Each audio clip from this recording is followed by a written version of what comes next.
RIP to bell hooks and a couple of other coffee break thoughts. I'll be back.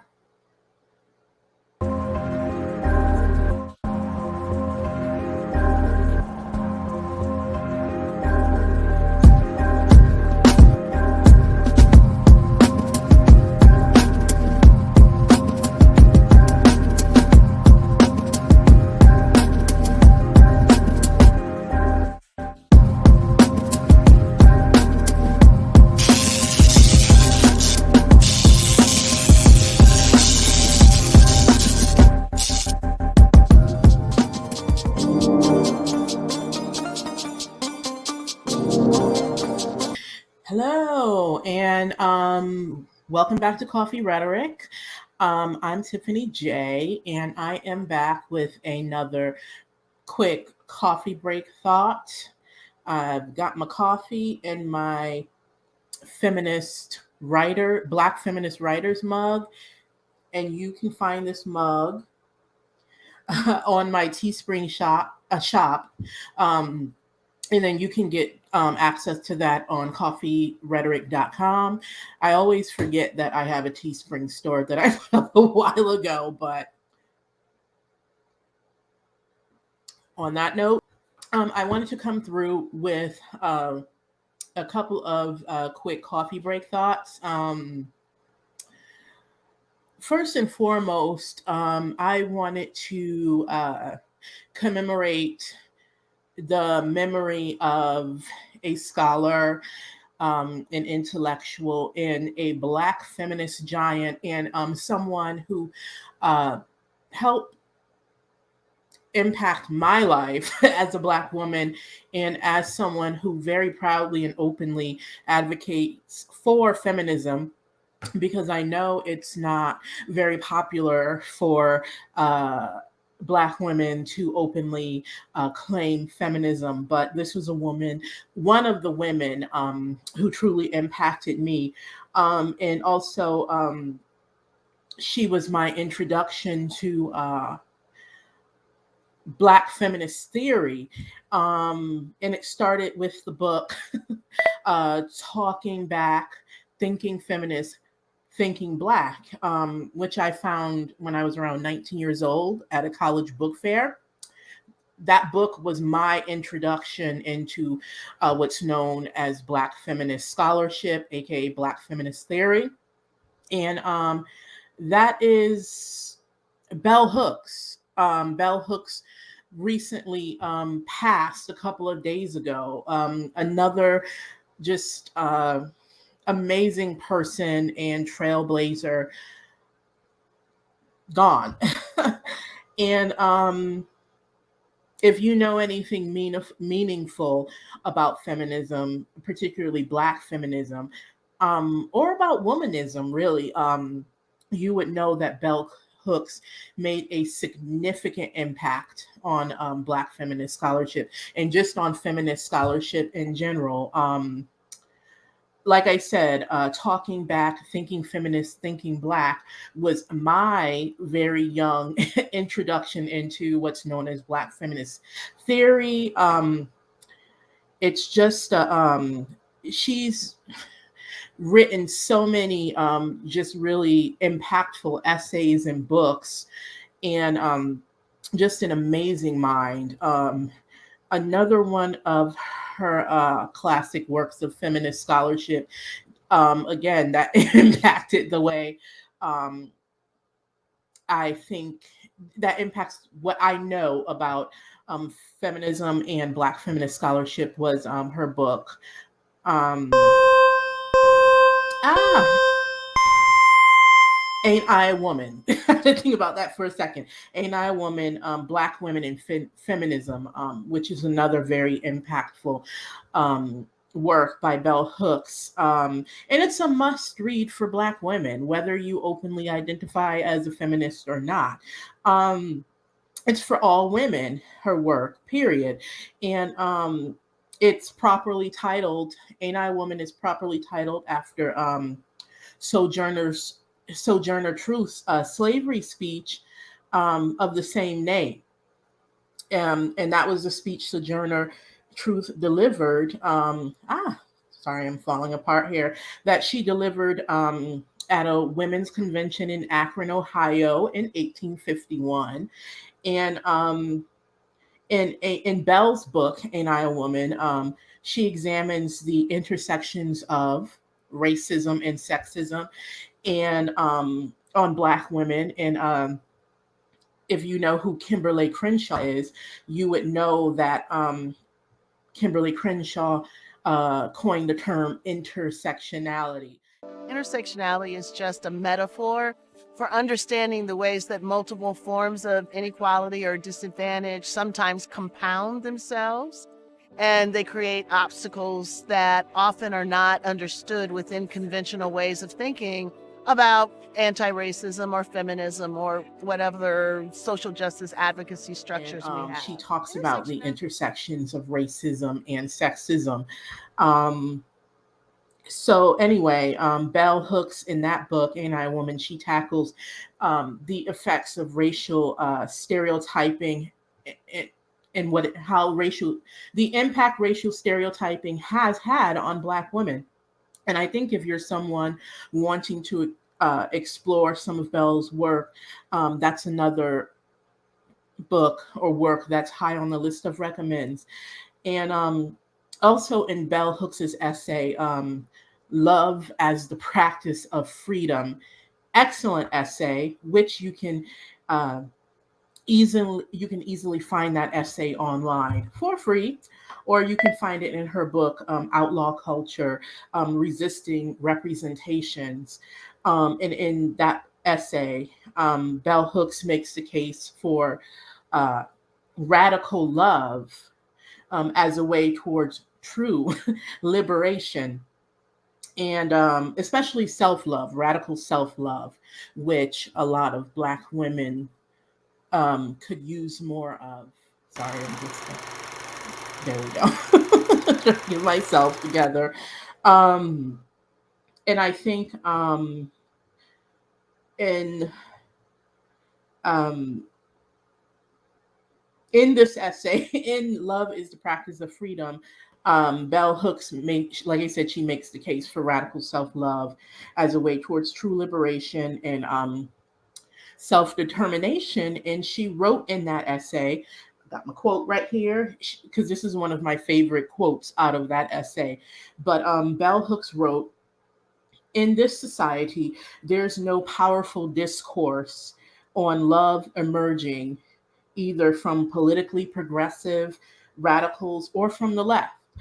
The absence of a sustained focus on love in progressive circles arises from a collective failure to acknowledge the needs of the spirit and an overdetermined emphasis on material concerns." In that essay, this is another one of my favorite passages from the essay. In that essay, Bell Hooks also wrote, "Without an ethic of love shaping the direction of our political vision and our radical aspirations, we are often seduced in one way or the other into continued allegiance to systems of domination." It's a word. Imperialism, sexism, racism, and classism.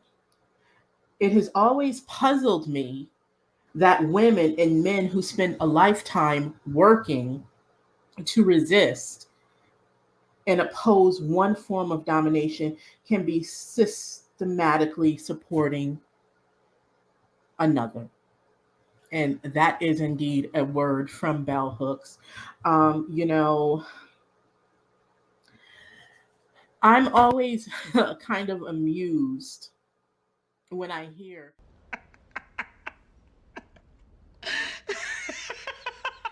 or read, and I see this a lot in my online travels.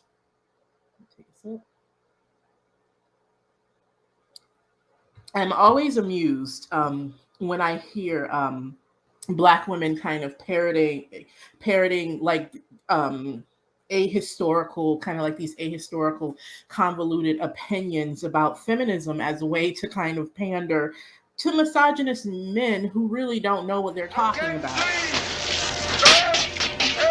This is gas and who kind of have a vested interest in speaking out against the feminist movement and women uh, loving themselves and empowering themselves. Um, I always find that amusing, and a lot of these women who also speak out in the name of who speak out against feminism, who I was like, oh well, this is why I'm not a feminist. Again, like the men who speak out in opposition to feminism, these are clearly people who don't have any kind of working knowledge of how feminist scholarship or how feminism, not as a movement, but just as an idea and as a way to push conversations forward and as a way to be truly liberated. They don't have any working idea of how this all works. You don't know what you're talking about, do you? And I feel like, especially a lot of like these women online now, the new thing is femininity. Like these femininity coaches, it's almost like, to me, it's all just cosplay. It's nothing more than theater, because you know, a lot of these women, all they're doing is role playing, kind of like these white supremacist Victorian ideals of femininity. Go forth, entice the wealthiest cows. And I feel like while they're doing that, and while they're feeding into an idea that was never meant for Black women, because a lot of the times uh, our womanhood and our femininity doesn't matter. Um, Hence, Sojourner Truth's speech, "Ain't I a Woman?" Hence, Bell Hooks's book, "Ain't I a Woman?" I always find it interesting that these same kind of Black women mimicking this kind of Victorian idea of femininity, um, how they do, they spout off a lot of Black feminist talking points, and I don't even know if they realize it. It's like, it's almost like, oh, I hate feminism, but it's like, but you're sitting online spouting off Black feminist talking points, like the whole idea behind calling women male identified. That's a Black feminist talking point, and it comes from Joan Morgan, from her in her book, "When Chickenheads Come Home to Roost." Check that out. Um, that is a whole idea of being a male identified woman as a woman who works against her own interests. That's a talking point straight out of Joan Morgan's book. That book. So yeah, I always find that interesting, and then I feel like, you know, to speak against in opposition as a woman, to be a woman, especially a Black woman, and to speak in opposition to Black feminism is to work against your own interests. I think once you understand that feminism, that Black women pioneered feminism, ha ha ha ha, let that twinkle in your spirit. And like this white middle class version of uh, the women's suffrage movement and the feminist movement. Of course, people look at that because it was always, for years, for decades, it was always at the forefront. Um, and that was the type of feminism. Those were the types of feminisms that were always pushed to the forefront. And I feel like it mostly served to center white women in their interests. And I feel like that visual and that idea of what the feminist movement is, I think that's what has woefully shaped uh, the way a lot of Black folks view feminism, and it shapes some of our opinions about the movement. But make no mistake about it, again, Black women pioneered the feminist movement. And even Gloria Steinem, and Gloria Steinem was like the face of the feminist movement's second wave. Even she came out recently, a few years ago, and she kind of caught to the fact and said herself that a lot of what she came to know and understand about the feminist movement. She said she learned that disproportionately from um, Black women, and that it was Black women who were and who are even still, you look at people like, even you look at the huge number after um, during our previous White House administration. Look at the number of Black women, and not even during our previous White House presentation, in the wake of all of these shootings of unarmed young Black men and women. Um, Black women, excuse me, Black women turned out in droves to run for local office. And it's almost like, well, Gloria Steinem was saying that it's always been Black women who were most responsive about social issues impacting women in general. And she's right. Take a sip. And so, yeah, with that in mind, when you understand Black feminist scholarship and what feminism really is, and you're not kind of feeding into these weird caricatures of what most people think feminism is, like the white women burning the bras and all of this stuff, you would advocate for feminism too, especially when you're a Black woman. And, listen, I stand in the shadows of like historical and present day icons, okay?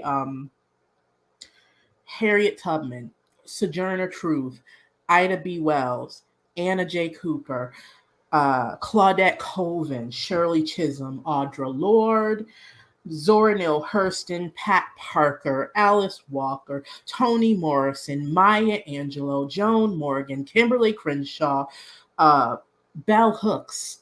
The list goes on and on and on.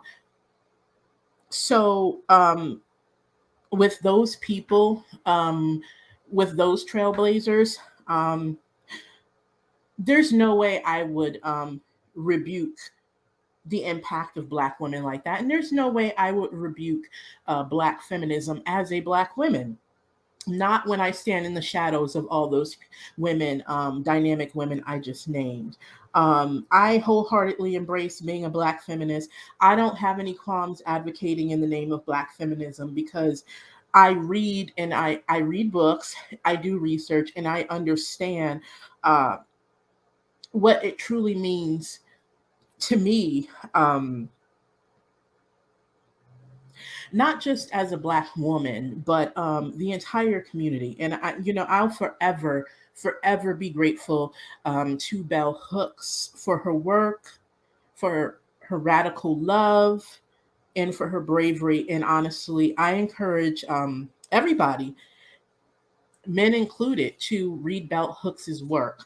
Um, and it's unfortunate that she passed, but she's left us just a very, very rich discography of materials to work from. And she's just another one I'm going to be forever grateful to. And like I said, there's no way you can look at the list of women I just named and then say, I hate feminism. Feminism's not feminism. When you understand what it is, you won't be saying all that. Another thing, Coffee thought I wanted to kind of roll my eyes at is this recently, how the the House. And before I move on to the next topic, since we're speaking of Black feminism, go out and get the book. I don't have it with me, unfortunately, but go out and get the book. Another book recommendation for your virtual book clubs or for your own edification is the book Eloquent Rage by Brittney Cooper. Go out and get that book. Get some bell hooks and get Eloquent Rage by Brittney Cooper. Okay? So, moving on. Another thing I kind of wanted to roll my eyes at is how the House Committee is investigating the the House committee that's been investigating things, like they've been investigating the government's response to C-19, and they say that the Trump administration undermined the nation's ability to effectively respond to the pandemic. Duh. We saw it unfold in real time. I mean, if you've got eyes and if you're paying attention and you're not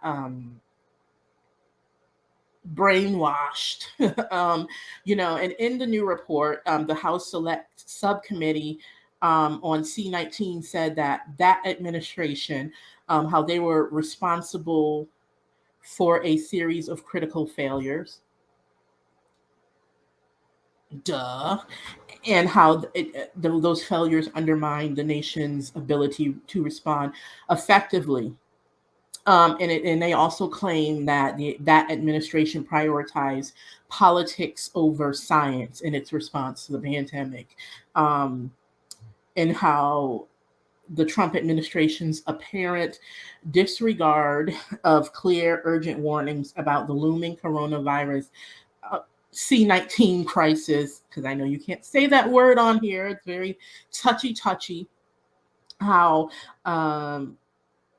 their response, how it basically impaired the country's ability to procure necessary resources and equipment and supplies, and how their response or lack thereof contributed to countless deaths. 800,000, I believe, if I'm not mistaken.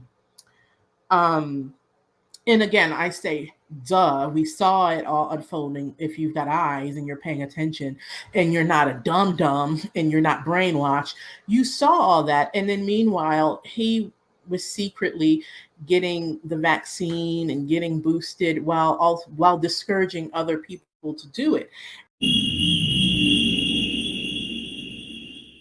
And honestly, quite honestly, I'm getting sick and tired of all these reports being released about them folks. When are there going to be hearings? We keep getting a report said this, a report said that about the Trump. We saw it all unfolding for the past 4 years. We saw how vile, hateful, incompetent, and self-serving that administration is and was. And this country is still trying to recover from the past 4 years. They basically tried to fucking topple democracy. Okay, my whole thing is, when is there finally going to be some hearings and some accountability? When will we start seeing some of these people being stripped of their political powers and being pursued as vehemently as the law pursued and came after Juicy Smollett? For 3 years, they came after him just because they said he wreaked havoc on the city of Chicago for weeks.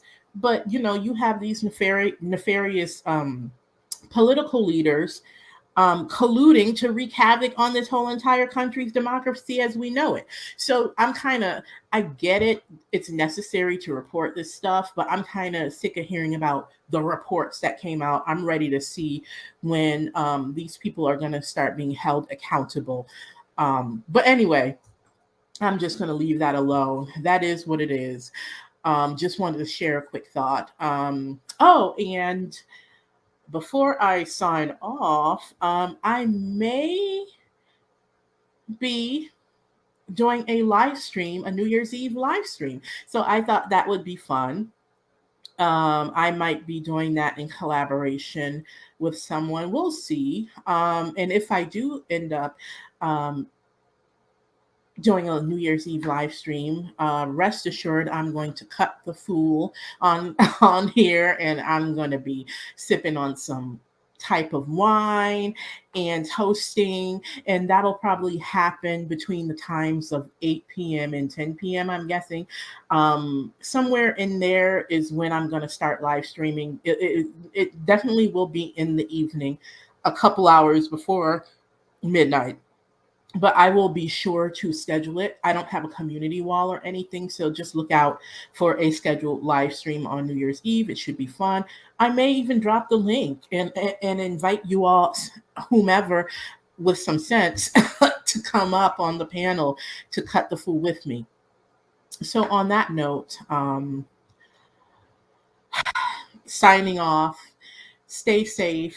Hope everybody's still staying safe and wearing your masks and washing your hands and all that. And so yeah, that's all I had to say. And again, rest in peace to bell hooks.